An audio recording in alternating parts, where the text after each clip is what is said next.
We are not stopping here. Talks about me not being at level. No man has been able to beat me. He doesn't talk about the little magical potion meant to give him some special powers. There's no shortcuts to the top. Honest, hard, graft. Critics said we can't, he's not good enough, he's at the wrong weight. They said the same with Carl Frampton.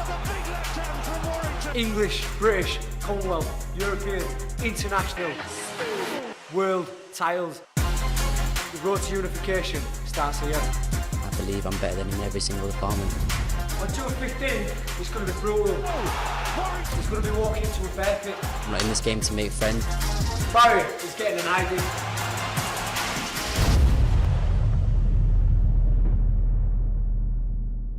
Hello and welcome to No Filter Boxing. This week we break down the all-British IBF featherweight world title fight between defending champion Josh Warrington of Leeds and his challenger from Sheffield, Kid Galahad. Joining me are two former world champions, Anthony Crolla, former WBA lightweight champion back in 2016, and of course my good friend Barry Jones, who was WBO king many moons ago. Welcome, fellas. Barry, I'll come to you first. Throughout the world of boxing, Kid Galahad, that might not be a name that's too familiar with too many people, but this could be a tricky fight for Josh Warrington. It's a massive tricky fight. It's just one of those banana skins, it really is, because you sort of think, because he's not a massively well-known fighter, though he should be, to be honest. I think he's really skillful. He'll tend to get overlooked. But the strength he has, that he's not a KO artist, but he has power, and also because he's from that Ingle gym, that awkwardness and that hard to hit clean, the variety that he has to his game, makes him an awkward for any fighter. And Anthony, both boxers, they have different strengths going into this one. What's your general view of it? I think it's going to be a great fight. I can't wait for it. I think the winner of this fight will be decided on who can dictate the pace of the fight. Josh Warrington is so good at making a fighter, try and live with him, and very, very few fighters can. Whereas I see Kid Galahad as trying to, control it, maybe pot shot a little bit, use that effective Ingle style, and it's a great fight. And I think there's been a little bit of needle in the build-up. So who's going to keep a cool head that night is going to be so important. Looking at both their styles, let's look at the champion first, Josh Warrington. Let's look at his strengths. Now, for me, he's got more strength than what people think. He's great at infighting, but he's also got a terrific jab. So have a look at him here. This jab of his, well-schooled, well-timed, and it gave Carl Frampton problems. It really did, and what he does with the jab, it's a solid, he steps behind it as well, so he also has that forward momentum, so he has a bit of power in it, and it knocks, and even if it's not a sharp jab, it's a ramrod left hand, so it knocks you off balance. But what he uses it for is for this. It gets him into range. So it's not always just, it's not just a range finder, he puts weight behind it, but he can't throw these combinations unless he finds how far away he is with that jab. So he's using the jab and then judges the distance and goes through the gears. Yes, he does, and he goes through the gears as good as anyone. He's like Barry said, then he'll step in with the jab, so there'll be more behind. It's a strong jab. Because people tend to think of Josh Warrington as a mid to short range fighter, and he's very good at it, but he's still very well schooled, hands nice and high, and then pops that jab out to set this type of work up. I think he put that myth to bed against Lee Selby. Yes. Because we all said he had to rush Lee Selby, he had to smother his work, do what he does best, all the pressure. He is really a pressure fighter, isn't he, Josh Warrington? But he showed there, he didn't rush forward. He did what? He feinted, he moved to the side, he used that jab, again, tremendously well, always moving on the target, and he showed a side to his game that, to me, he'd never shown before. And when he needed it most, when step at that world level, he produced the best performance of his career. We have to look at if there's anything negative in his style. Couple of things that he's got to watch out for. Against Frampton, because he had that high left hand to block the right hand over the top, he just left this section here open a little bit. And for me, a weakness isn't getting caught there once, it's probably getting caught there 5 or 6 times. Then that's an area of concern. So if we look at this now, watch the right hand from Carl Frampton, keeps casting downstairs. There's the first one. And if you look at Josh Warrington, he's high with his guard here, but again, right hand downstairs. I think this is a thing that we've pointed out before with Josh Warrington. He does it in all his fights, not just this fight, because he has such that high guard, which he needs because he rushes forward and he wants to just smother your work and sort of stunt your shots. But he does leave that body open. He takes a good shot, but like you said, you keep taking him. And someone like Galahad, who moves, who has that real, like all Ingle fighters, really good footwork, pivot on the front foot. They can move on the target really quick. He'll get a different angle of the body, and that could be a problem for Josh. If he's got his hands up here, where it's sort of like, it's also your vision is tunnel vision, so you can't, your peripheral vision is a little bit blocked and clouded. And if Galahad can use that footwork, and where he switches the southpaw quite like you don't even see it at times, and move around the target, then he's whipping those body shots from literally where I'm stood now with next to Anthony, from the back and the side. You can't see him. When he stands toe-to-toe, he's literally a fighter who's prepared to take a shot, to land a shot. Sometimes that's not a good thing. It's got him through these fights, definitely. But let's have a look at, again, against Carl Frampton. When he's standing toe-to-toe, he has lots of success, but he's also, my point is, he's there to be hit himself. Yeah, there's no denying that. Josh takes chances. He takes chances, but he has that belief, and I think I'd back him as well. Could it be his undoing? Could it be his undoing though, Anthony? Could walk onto a sharp counter, especially one of those, but sharp shot over the middle. From this with Kid Galahad switching. But one thing I do. This here, watch this here. This is a good section now for Carl Frampton. Just catches Josh Warrington with a couple of shots. There's Josh unloading there. But Frampton has a little bit of success. Look, he's a little bit too square, and he's not bothered what's coming back, is he? He's made his mind up. I think he's got that belief with him being so physically strong. He puts him on the back foot, and like you just said there, I think Barry nailed it there. It stops any kind of leverage coming back from the opponent. I think what you've got to do is, and I think what I imagine Kid Galahad and the Ingles are going to try and do is trying to make that space to sort of catch him coming in. Yeah, of course. Before the guys do their stuff in the ring, we caught up with Josh Warrington earlier on. One more fight, and then it's into the areas where we've never been expected to get to, or it's just unseen territory. I mean, so many good fighters have like been taught to get to a certain level, and they've fallen that hurdle, and we've gone past that and could go even further now. Not just be a great fighter from Leeds or Yorkshire, but be a great fighter from England, from this country. And I just see through his bad man persona, and I just think there's certain ways how you conduct yourself as a fighter, and to, badmouth everybody, people's achievements, and just little things like after we boxed Carl, it'd been an emotional night just before Christmas. Barry were trying to get into the ring, to make the show about him. There's times to do stuff like that. He's got a switch hitting style. He can frustrate folk, and he can spoil them, tie them up, not let them work. And the shots, what he brings from unorthodox angles, not your textbook shots, so you have to be wary when he's switching over, then bringing shots. But I think they're a lot of his plus points. But when you look over the fights that he's had and the opposition who he's boxed, a lot of the times he's had his own way and been able to do that. You take that away from him, that the areas of the time, distancing, then can he do it? And my mind out on unifying division. I mean, this is all, dream stuff. It's all dreamland, and sometimes I do have to pinch myself back talking about, but it's also like 36 minutes away from being reality. It's one man is stood in way of that. After all the people we've beat, after all the fights we've been through, all the hours and hours of gym work and punches to head, and it's just like there, you can almost see it. You stood behind fence, rattling fences, you can see all that dreamland, and it's just got to be that one man go through them gates and you're in there. Guys, Josh Warrington is a big favourite in many people's eyes. How does he win this fight? Well, how do you see it? So, you've got Galahad here, he's moving down, he's like stalking. What do you see with Josh? Yeah. I'm really interested to see with Josh, how he comes out. I don't know, does he come out and does he straight, does he put it, steps in behind that jab to look to raid Kid Galahad early, or does he wait for Galahad then to be, to try and overcommit and then hit him with the 2s, 3s. But Galahad likes to stalk, doesn't he? So Galahad will come here, he'll stalk, he'll look for it, and he'll probe with the jab. Downstairs. And so, can you envision Warrington allowing him to come forward? I can envision him allowing him to come forward, but I mean, So I'm what not does he saying do? He's gonna. I'm not saying he's gonna, but if he does, I think he's gonna try and get.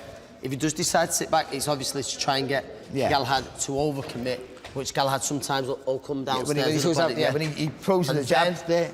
And the speed of Warrington as well is very underrated, and that's what I'm saying when he comes in. And he raises the point, and he'll come through, and he'll come up and down. He might start low, and he'll finish up high. And then how does he exit? Does he come this way? And he's got to come out to the side. I believe he's got to come out to the side. I think you've got to. And that's the interesting thing with an Ingle fighter as well, with, you know, the footwork so good. It's very unorthodox. Hard to read all the time. Yes. Here's one for you then. We all expected Josh Warrington to come out on the front foot against Lee Selby, which he didn't. Is he going to do the unexpected this time? See, I think I think he's better pushing Galahad back for me. I think no, because Galahad likes to stalk at times, but I think he likes to fight at a low pace. So for me, if he's pushing Galahad back with the feints all the time like this, all the time, and then when he does attack, I think it's really important that he goes this way. Yes. Or more importantly, if he's orthodox, if he can go this way. For me, Galahad. When he throws the jab, it's fast. It depends where Galahad's going to stand, whether he's doing that or whether he's going to switch. But either way, with these orthodox assault bar, when he throws the jab, he don't put much behind it. He just touches it because he's looking for something. So for me, if it's the left jab, for me, I think Warrington goes boom, boom, boom, boom, boom. It's all double right hand. And if he's a southpaw, I think he goes, he takes it because he does that so well with the high guard. He takes it and does the same thing. Boom, boom, boom, and goes this way. And with these thousands of Leeds United fans that back him, they're going to be very, very vocal. Surely that's going to have an effect on how he boxes as well. I think that's an effect on Galahad, because if it's a hard fight for Galahad and he's getting caught more than he's used to, and you hear these lunatics screaming down on you, every punch is going to be screamed and on. You hear them, the panic could set in. So you know you're in a hard fight, you're getting caught more than you used to, your head's getting rocked back, or you're finding it hard to hit the target, which is unusual for Galahad. If that can happen, the crowd will only just intensify that pressure and that doubt on yourself. And one thing's for sure, I think with Galahad, he seems to be a very cool customer. Very cool, very sort of fights his own fight. He listens to exactly what Dominic Ingle says, but he's never boxed in an atmosphere like that. That atmosphere at that arena that night it's crazy. It's crazy. And when a shot that only half lands gets a massive reaction, how's he going to react then? How's Kid Galahad going to react? Does he think, right, his normal game, he's be patient, I'll get you back? Does he try and respond a lot quicker, and does that be his undoing? We have to see that on the night. And that's how we see it for Warrington. So that's how we think Josh Warrington will approach the fight. Join us after the break and we'll take a look at Kid Galahad. We need characters, we need entertainers, but we don't need people like Barry. When Kid Galahad gets in that ring, no messing about. I can just do everything a little tiny bit better than him. This ain't your time, I'm telling you that now.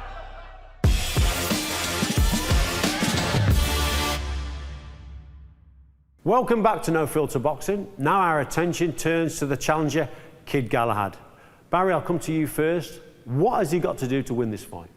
Again, I think, already sort of men's talked about, I think he has to somehow slow Warrington down. I think because I think Galahad likes to fight at a slower pace, because he looks technically, we said this before about Warrington, we proved wrong, he looks technically a little bit better, he likes to place his shots and pick his targets really fluently, so I think he has to just slow the pace down. And a lot of that's with the footwork, feinting, moving around the target, and as Anthony's already mentioned, will go into the body. I think that's important for him. But so if he can slow the pace down and just make Warrington think about before he attacks, and that means sharp counters, I think he's a real live underdog in the fight. Anthony, Kid Galahad will be the underdog. Is that an advantage? I think it probably is, yeah. I think it is, and I think that's why we're seeing the mind games come in play a lot from the England camp, and I think they're trying to rile Josh up, so he flies at him, so he can walk Josh onto shots. And I think for Kid Galahad not just to have success that night, but, to win that night, I think it's so important the way he starts. If Josh wins the opening few rounds and then Kid Galahad has to go and chase the fight, a tough night becomes much more tougher. I think the first 2-3 rounds are so important for Kid Galahad that night. And does the crowd play a part here? Yes, I think so. I think they've been not whatever third man, whatever you want to call it. They've been a massive help for him throughout his career. Sort of pressure, But I think, no, that's gone now because he's He knows it so well. Yeah, and he's got to the summit. He's won a world title now. That was always a pressure that, no, he's had that pressure. And then when the biggest night of all, in Leeds, in Ellen Road, would it actually be too much pressure for him at the height? Because there's no enough pressure just trying to win a world title. That's your lifetime ambition. I think he feeds off that though, mate. Does, I think he really does. He's one of those fighters who feeds, similar to the way Ricky Hatton did. He feeds off that atmosphere. Without getting carried away. He doesn't get like a lunatic thing. He runs in the ring, but he still keeps his head. I was impressed with how calm he was against Lee Selby, considering it was the biggest night of his life in his dream venue. But at the same time, he will not want to lose to a local man. Sheffield and Leeds, they're big rivals. It is, but I also think it's a case of, as well, the first time. I know the boxing, you have to have that, everyone's against me a little bit. Your gym especially, they're great at that, you know, Joe still that, no one's... His mentality sort of it's that Man United thing, isn't it? No, everyone's against, you know, that's it, and it gets you through. You want to prove people wrong, and you know that. You know, in boxing, the odds are against you winning anything, of course. So, and Warrington's had that. No one thought he'd beat Selby. I literally said I think Selby can play with him. How wrong was I? Frampton, I just think he hits too hard. He'd be too strong, and too seasoned. Proved us wrong again. Me especially. Now, he's the favourite. Yeah. No, it's different for him. For the first time in a while. Yeah, and Kid Galahad's the one who everyone's writing off, and they'll be telling him, listen, no one gives you a chance here. This is you can prove these people wrong, and that gives you a little bit more bite. Of course it doesn't. And the England camp, the history that they've got, they've said for a long time, Kid Galahad will be world champion, so they see something in him. I think they see him as one of the most dedicated fighters there is out there as well. It's, I can't wait for fight night. I can't wait for fight night. We spoke to Kid Galahad earlier on, who was in a really confident mood. I'm more than ready, you know. I've been training 16 years of my life for this position. It's very hard to get a shot anywhere, you know, especially in this weight division, you know, featherweight. I believe, you know, on paper he's going to be the best fighter I've boxed, and I believe on paper, you know, I'm going to be the best fighter he's boxed. He's fighting someone who's, you know, hungrier than him, fresher than him, you know, and, you know, is willing to go, you know, extra step than he is. You know, as a fighter, when you find anybody, there's always got to be, you know, a certain amount of animosity. You know, you don't really want to be fighting people who, you know, are your friends and whatever. Personally, you know, he's not unifying division. He's going to go on to fight, you know, the likes of, you know, Oscar Valdez, but it's not going to be with the IBF title. If you want to be a champion, these are the things you've got to do. You've got to go in the lion's den, you know, and I've been preparing for this fight, you know, since the age of 12 to 18 years old. I'm more than ready for this, you know, for the fight. This is destiny, you know. This is meant to be, you know. It's like they say, you know, in the Arabic saying, Maktub, you know, it's written.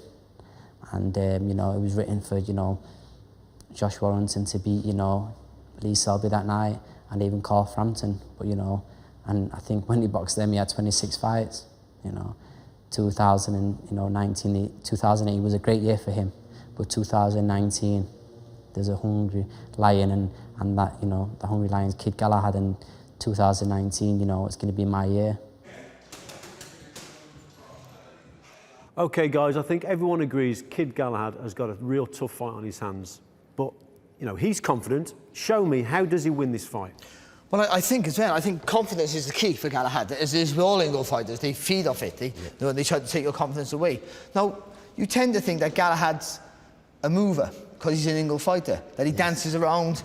But I think he's a stalker. Yeah, no, I always try. He comes out and he looks to take the centre of that ring from the off. He comes out, he literally comes out, jogs out, and looks to take the centre of that ring. But how does he, with someone like with the Warrington who fights at a high pace, how does Galahad come out and do what he does with other fighters? How does he put him in the pressure with the front foot with a guy who's going to throw a million punches back? So if I'm Galahad here and I'm pushing, no, actually I'm Warrington here. You be Galahad, I'm Warrington.